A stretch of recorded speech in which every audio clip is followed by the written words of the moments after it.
নমস্কার বন্ধুরা, জানা কিচেনে স্বাগতম। আজকে একটা নতুন রেসিপি নিয়ে চলে এলাম। একটা সাবুর স্ন্যাক্সের রেসিপি নিয়ে এলাম। এইটা আপনারা কিছুদিন সংরক্ষণ করেও রেখে খেতে পারবেন বাড়িতে। তাই এই রেসিপিটা বানানোর জন্য যে যে উপকরণ লাগবে, এটা মেন উপকরণ লাগবে সাবুগুলোকে খুব তেলটা গরম করে, একদম হিট তেলটা গরম হবে দিয়ে সুন্দরভাবে ভেজে নেব। সাবুগুলো একদম গরম তেলে দিলে খুব সুন্দরভাবে ফুলবে, একদম ফুলে ডবল হয়ে যাবে। বড় সাবুর দানা এগুলো। ভালো করে সাবুগুলো আগে ভেজে নিলাম। একদম কত বড় বড় হয়ে গেছে সাবুগুলো। এবার ওই তেলের মধ্যেই দিয়ে দেবো কাজু বাদামগুলোও নেড়ে চেড়ে ভালো করে ভেজে নেব।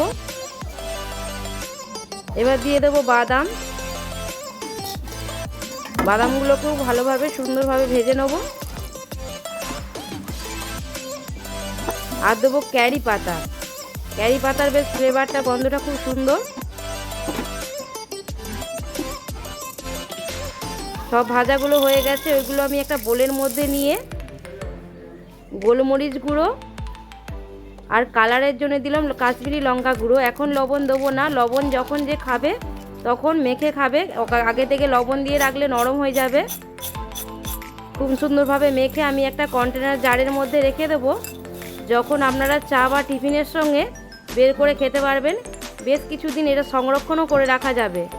যদি ভালো লেগে থাকে লাইক, কমেন্ট, শেয়ার করে দেবেন। নমস্কার বন্ধুরা।